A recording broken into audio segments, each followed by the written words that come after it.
കൃപാസനം പത്രം April 2025 part 3. ഇതിൽ ഉൾപ്പെടുത്തിയിട്ടുള്ള സാക്ഷ്യങ്ങളുടെ വീഡിയോ കാണുന്നതിനുള്ള ലിങ്ക് ഡിസ്ക്രിപ്ഷനിൽ കൊടുത്തിട്ടുണ്ട്. മരിയൻ ഉടമ്പടിയുടെ ഉടനടി അനുഭവങ്ങൾ. ബാംഗ്ലൂരിൽ നിന്നുള്ള ഫാദർ മാത്യു എലന്താനത്തിന്റെ മരിയൻ ഉടമ്പടി അനുഭവങ്ങൾ. എനിക്കൊരു ആക്സിഡന്റ് ഉണ്ടായി, വലതുകാൽ 3 ഇടത്തൊടിഞ്ഞു. ഞാൻ യൂട്യൂബിൽ ബഹുമാനപ്പെട്ട ജോസഫ് അച്ഛന്റെ ധ്യാനത്തിൽ പങ്കെടുത്ത് സാക്ഷ്യങ്ങൾ കേൾക്കുമ്പോൾ മാതാവിനോട് എൻ്റെ കാൽ മുറിച്ചു കളയരുതെന്ന് പ്രാർത്ഥിച്ചതിന്റെ ഫലമായി കാൽ മുറിക്കാതെ തന്നെ സുഖപ്പെട്ടു. പിന്നെ കഠിനമായ വയറുവേദന വന്ന് ബാംഗ്ലൂരിലെ ഹോസ്പിറ്റലിൽ അഡ്മിറ്റ് ചെയ്തു. എനിക്ക് ഹീമോഗ്ലോബിൻ കുറഞ്ഞ് 6.4 വരെയായി. കോമയിലേക്ക് പോകാൻ സാധ്യതയുള്ളതിനാൽ ബ്ലഡ് ട്രാൻസ്ഫ്യൂഷൻ ചെയ്തു. 2 ദിവസം കഴിഞ്ഞ് ബോൺ മാരോ ചെയ്യാം, ക്യാൻസറിന്റെ ആരംഭമാണോ എന്ന് നോക്കാമെന്ന് പറഞ്ഞു. ഞാൻ കൃപാസനത്തിൽ വന്ന് ഉടമ്പടിയെടുത്ത് പ്രാർത്ഥിച്ച ശേഷം ഹീമോഗ്ലോബിൻ കൂടുകയും എനിക്ക് സൗഖ്യം ലഭിക്കുകയും ചെയ്തു. ഉടമ്പടിക്ക് ശേഷം മെന്റലി ആൻഡ് ഫിസിക്കലി ഹാൻഡിക്യാപ്ഡ് ആയിട്ടുള്ള കുട്ടികളുള്ള സ്ഥലം സന്ദർശിക്കാനും അവരിൽ ഈശോയെ കാണാനും സാധിച്ചു. കൊല്ലം ഇരവിപുരത്തു നിന്നുള്ള രജനിയുടെ സാക്ഷ്യം. ബഹുമാനപ്പെട്ട ജോസഫ് അച്ഛനെ കണ്ടപ്പോൾ അച്ഛൻ പറഞ്ഞത് അസുഖം മാറും, സാക്ഷ്യപ്പെടുത്തണം എന്നായിരുന്നു. റിപ്പോർട്ട് സഹിതമുള്ള ഉടമ്പടി സാക്ഷ്യം. എനിക്ക് 2 വർഷം മുമ്പ് ക്യാൻസർ രോഗം സ്ഥിരീകരിച്ചു. 3rd സ്റ്റേജ് ആയിരുന്നു. ബ്രസ്റ്റ് റിമൂവ് ചെയ്യണമെന്ന് പറഞ്ഞു. വളരെയധികം സാമ്പത്തിക ബുദ്ധിമുട്ട് അനുഭവിക്കുന്ന സമയത്താണ് ഈ അസുഖം വരുന്നത്. ഞങ്ങൾ കൃപാസനത്തിൽ വന്ന് ഉടമ്പടിയെടുത്ത് ബഹുമാനപ്പെട്ട ജോസഫ് അച്ഛനെ കണ്ടു. അച്ഛൻ സൈത്ത് തന്നിട്ട് അസുഖമുള്ളിടത്ത് പുരട്ടി പ്രാർത്ഥിക്കാൻ പറയുകയും അസുഖം മാറും, സാക്ഷ്യം പറയണമെന്നും പറഞ്ഞു. പിന്നെ മറ്റൊരു ഹോസ്പിറ്റലിൽ കാണിക്കുകയും 2ാമത്തെ കീമോ എടുത്തപ്പോൾ തന്നെ മുഴ വറ്റിപ്പോവുകയും ക്യാൻസർ വന്ന ഭാഗമായതുകൊണ്ട് ചെറിയൊരു സർജറി ചെയ്ത് ബയോപ്സിക്ക് അയച്ചു. റിസൾട്ട് വന്നപ്പോൾ എനിക്ക് യാതൊരു കുഴപ്പവുമില്ല. പെറ്റ് സ്കാൻ ചെയ്തപ്പോൾ ശരീരത്തിൽ ഒരിടത്തും ക്യാൻസർ ഇല്ല. തിരുവനന്തപുരം അടിമലത്തറയിൽ നിന്നുള്ള പ്രമേളയുടെ സാക്ഷ്യം. 3 വർഷം ട്രീറ്റ്മെന്റ് ചെയ്തിട്ടും ശരിയാകാത്ത വിഷയമാണ് ഉടമ്പടിയെടുത്ത് സാക്ഷ്യം പറയാമെന്ന് നേർന്നപ്പോൾ മാതാവ് ഉടനടി നടത്തി തന്നത്. എൻ്റെ ഭർത്താവിനൊരു ആക്സിഡന്റ് ഉണ്ടായി. ഹോസ്പിറ്റലിൽ നിന്ന് വീട്ടിലെത്തിയപ്പോഴാണ് ഞങ്ങൾ അറിയുന്നത്. ആളിന്റെ രൂപം കണ്ട് ഞാനും എൻ്റെ മൂത്ത 2 മക്കളും ഭയങ്കരമായി കരഞ്ഞു.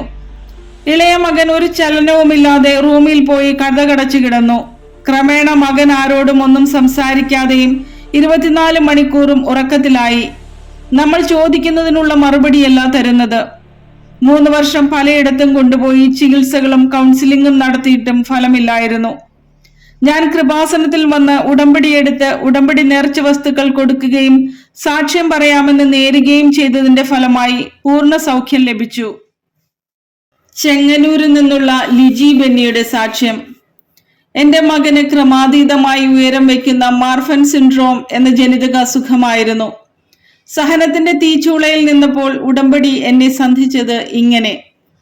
എൻ്റെ മകന് ക്രമാതീതമായി ശരീരം പൊക്കം വയ്ക്കുകയും ഹാർട്ടിന് കംപ്ലൈന്റ്, കണ്ണിന് കാഴ്ചക്കുറവ് തുടങ്ങിയ അസുഖങ്ങൾ മൂലം വളരെയധികം വിഷമിച്ചു. മാസത്തിൽ പലതവണ ഹോസ്പിറ്റലിൽ അഡ്മിറ്റ് ആകേണ്ടി വന്നു. ഇതിനിടയിൽ കണ്ണിന്റെ ഓപ്പറേഷന് വേണ്ടി അഡ്മിറ്റ് ആകേണ്ടി വന്നു. ഞാൻ കൃപാസനം മാതാവിനോട് എൻ്റെ മകന്റെ കണ്ണിൽ കത്തി തൊടാതിരുന്നാൽ ഞാൻ മകനുമായി കൃപാസനത്തിൽ വരാമെന്ന് പറഞ്ഞു. ആ സമയം ഡോക്ടർ ഇറങ്ങി വന്നിട്ട് നിങ്ങളുടെ മകന് ഉടനെ ഓപ്പറേഷൻ വേണ്ട, കണ്ണാടി വെച്ചാൽ മതി എന്ന് പറഞ്ഞു.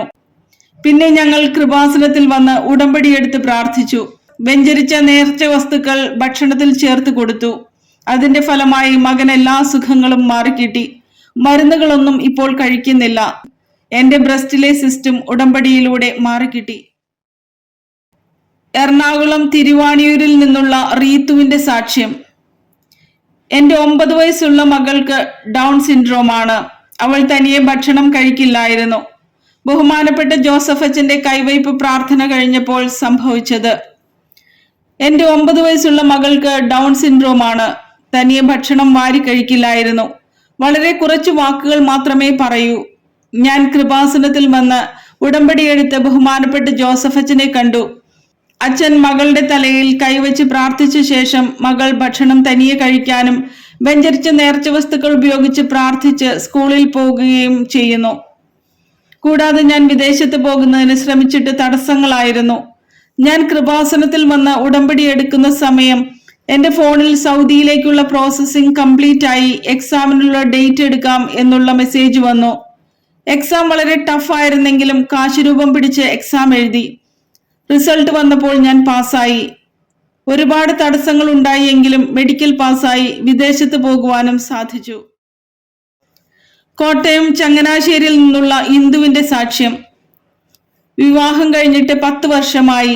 4 തവണ അബോർഷനായി. മരിയൻ ഉടമ്പടി എടുത്തപ്പോൾ ഉടനടി എനിക്ക് മാതാവ് കുഞ്ഞിനെ തന്നു. ഞങ്ങളുടെ വിവാഹം കഴിഞ്ഞ് 10 വർഷമായിട്ടും കുട്ടികളില്ലായിരുന്നു. 4 പ്രാവശ്യം പ്രഗ്നന്റ് ആയെങ്കിലും 3 മാസത്തിനുള്ളിൽ അബോർഷനായി പോയി. ഞാൻ കൃപാസനത്തിൽ വന്ന് ഉടമ്പടി എടുത്ത് പ്രാർത്ഥിച്ചതിന്റെ ഫലമായി പ്രഗ്നന്റ് ആയി. 3-ാം മാസം ബ്ലീഡിംഗ് ആയപ്പോൾ ഉടമ്പടി കാശുരൂപം വെച്ച് പ്രാർത്ഥിച്ചു. സ്കാൻ ചെയ്തപ്പോൾ ഒരു കുഴപ്പവുമില്ലെന്ന് ഡോക്ടർ പറഞ്ഞു. 6-ാം മാസത്തിൽ എനിക്ക് തൈറോയിഡ്, പ്രഷർ, ഷുഗർ എല്ലാം കൂടുതലായിരുന്നു. ഞങ്ങൾ കൃപാസനത്തിൽ വന്ന് ബഹുമാനപ്പെട്ട ജോസഫ് അച്ഛനെ കണ്ടു. അച്ഛൻ പ്രാർത്ഥിച്ചിട്ട്, നീ കുഞ്ഞുമായി വന്ന് സാക്ഷ്യം പറയണം, നിനക്കൊരു കുഴപ്പവും ഉണ്ടാകില്ലെന്ന് പറഞ്ഞു. വീണ്ടും പ്രഷർ കൂടി ഡോക്ടറെ കണ്ടപ്പോൾ പെട്ടെന്ന് ഓപ്പറേഷൻ വേണമെന്ന് പറഞ്ഞു. കുഞ്ഞിനെ വളർച്ചയില്ലാത്തതിനാൽ NICUവിൽ വെക്കണമെന്ന് പറഞ്ഞു. കുഞ്ഞ് ജനിച്ചപ്പോൾ ഉടമ്പടി തൈലം പുരട്ടിയതിന്റെ ഫലമായി കുഞ്ഞിന് ഒരു കുഴപ്പവുമില്ലായിരുന്നു. എറണാകുളത്ത് നിന്നുള്ള ഷെർലി തോമസ് സിറിയക്കിന്റെ സാക്ഷ്യം. ഹൈക്കോടതി അഡ്വക്കേറ്റായ എനിക്ക് കൃപാസനം മാതാവിന്റെ ശക്തിയെപ്പറ്റി അറിയില്ലായിരുന്നു. ഉടമ്പടി എടുത്തതിൽ പിന്നെ എന്റെ വിഷയങ്ങൾ സ്പീഡാകാൻ തുടങ്ങി. എന്റെ 2 ബാങ്ക് അക്കൗണ്ടിൽ നിന്ന് 93,999 രൂപയോളം സൈബർ ക്രിമിനൽസ് തട്ടിയെടുക്കാൻ ഇടയായി. ഞാൻ പോലീസ് സ്റ്റേഷനിലും ബാങ്കിലും ഓംബുഡ്സ്മാനിലും കേസ് ഫയൽ ചെയ്തെങ്കിലും എന്റെ അശ്രദ്ധ കൊണ്ടാണ് പണം നഷ്ടപ്പെട്ടത്, അവർക്കൊന്നും ചെയ്യാൻ സാധിക്കില്ലെന്ന് പറഞ്ഞു. പിന്നെ ഹൈക്കോടതി വക്കീലിനെ കേസ് നടത്താൻ ഏൽപ്പിച്ചുവെങ്കിലും അദ്ദേഹം അത് ചെയ്യാതെ വെച്ചുകൊണ്ടിരുന്നു. കൃപാസനം മാതാവിനെ പറ്റി കേട്ടിട്ടുണ്ടെങ്കിലും മാതാവിന്റെ ശക്തി എനിക്കറിയില്ലായിരുന്നു. കൃപാസനത്തിൽ വന്ന് ഉടമ്പടി എടുത്തതിന്റെ ഫലമായി എല്ലാം സ്പീഡായി. വക്കീൽ കേസ് ഹൈക്കോടതിയിൽ ഫയൽ ചെയ്തു. കേസ് എനിക്ക് അനുകൂലമായി. ഓംബുഡ്സ്മാൻ എന്നെ നേരിട്ട് വിളിപ്പിച്ച് സംസാരിച്ചു. ബാങ്കാണ് റെസ്പോൺസിബിൾ എന്ന് പറയാൻ മാതാവ് പറഞ്ഞു. അങ്ങനെ എനിക്ക് 1,15,000 രൂപ നഷ്ടപരിഹാരമായി ലഭിച്ചു. ചെന്നൈയിൽ നിന്നുള്ള ഡോക്ടർ മേഴ്സിയുടെ സാക്ഷ്യം. അപ്പോളോ ഹോസ്പിറ്റലിലെ സീനിയർ ഗൈനക്കോളജിസ്റ്റ് കൺസൾട്ടന്റ് ആയ ഡോക്ടർക്ക് ബഹുമാനപ്പെട്ട ജോസഫ് അച്ഛന്റെ കൈവയ്പ് പ്രാർത്ഥനയിലൂടെ ലഭിച്ച രോഗസൗഖ്യം. എനിക്ക് കഴുത്തിന് സഹിക്കാൻ വയ്യാത്ത വേദന വന്ന് ഡോക്ടറെ കണ്ടപ്പോൾ സെർവിക്കൽ സ്പോണ്ടിലോസിസ് ആണെന്ന് ഡയഗ്നോസ് ചെയ്തു. കുറെ നാൾ ട്രാക്ഷൻ ഇട്ട് കിടന്നിരുന്നു. പേഷ്യൻസുമായിട്ട് സംസാരിക്കുമ്പോൾ എന്റെ സംസാരം മുറിഞ്ഞു പോകുമായിരുന്നു. കമ്മ്യൂണിക്കേറ്റ് ചെയ്യാൻ ബുദ്ധിമുട്ടായപ്പോൾ ഞാൻ പോയി എക്സ്റേ എടുത്തപ്പോൾ റൈറ്റ് ലങ്സിന്റെ 3/4 പോയിരിക്കുകയാണെന്ന് പറഞ്ഞു. ആന്റിബയോട്ടിക്സ് 7 ദിവസം എടുത്തിട്ടും കുറവില്ലായിരുന്നു. വീണ്ടും പല ചികിത്സകളും ചെയ്തെങ്കിലും ഒന്നും ഫലിച്ചില്ല. ശ്വസിക്കാനോ ഉറങ്ങാനോ പറ്റാതായി. ഞാൻ കൃപാസനത്തിൽ വന്ന് ഉടമ്പടിയെടുത്ത് ബഹുമാനപ്പെട്ട ജോസഫ് അച്ഛനെ കണ്ട് പ്രാർത്ഥിച്ചതിന്റെ ഫലമായി എനിക്ക് സൗഖ്യം ലഭിച്ചു. പരിശുദ്ധ അമ്മയ്ക്ക് നന്ദി. തൃശ്ശൂരിൽ നിന്നുള്ള ജെയിംസിന്റെ സാക്ഷ്യം. കണ്ണിന്റെ ഭാഗത്തേക്ക് ബ്ലാക്ക് ഫംഗസ് അസുഖം വ്യാപിച്ചപ്പോൾ കൃപാസനം മാതാവ് ഒരു വര വരച്ചതുപോലെ അത് സ്റ്റോപ്പ് ചെയ്തു. എന്റെ അനിയന്റെ മുഖത്ത് ഒരു നീർക്കെട്ട് മൂലം ഹോസ്പിറ്റലിൽ അഡ്മിറ്റ് ചെയ്തു. ബയോപ്സി റിസൾട്ട് വന്നപ്പോൾ ബ്ലാക്ക് ഫംഗസ് എന്ന അസുഖമാണെന്നും പെട്ടെന്ന് ശരീരത്തിന്റെ കോശങ്ങളിൽ പടർന്നു പിടിക്കുമെന്നും 6 മുതൽ 11 ദിവസം വരെ ആയുസ് ഉണ്ടായിരിക്കുകയുള്ളൂ എന്നും പറഞ്ഞു. വായിലെ എല്ലാ അവയവങ്ങളും നശിച്ചു തുടങ്ങി. ഒരു ഇഞ്ചക്ഷന് 35,000 രൂപ വേണമായിരുന്നു. കോമ സ്റ്റേജിലേക്ക് പോകുന്ന അവസ്ഥയായി. വെഞ്ചരിച്ച നേർച്ച വസ്തുക്കൾ ഉപയോഗിച്ച് പ്രാർത്ഥിച്ചതിന്റെ ഫലമായി കണ്ണിന്റെ ഭാഗത്തെത്തിയ പഴുപ്പ് മാതാവ് ഒരു വര വരച്ചതുപോലെ സ്റ്റോപ്പാക്കി. പിന്നെ സർജറിക്ക് ശേഷം ICUവിൽ വെച്ച് പരിശുദ്ധ അമ്മയുടെ സാന്നിധ്യം അനുഭവിച്ചു. സഹോദരന് പൂർണ്ണ സൗഖ്യം ലഭിച്ചു.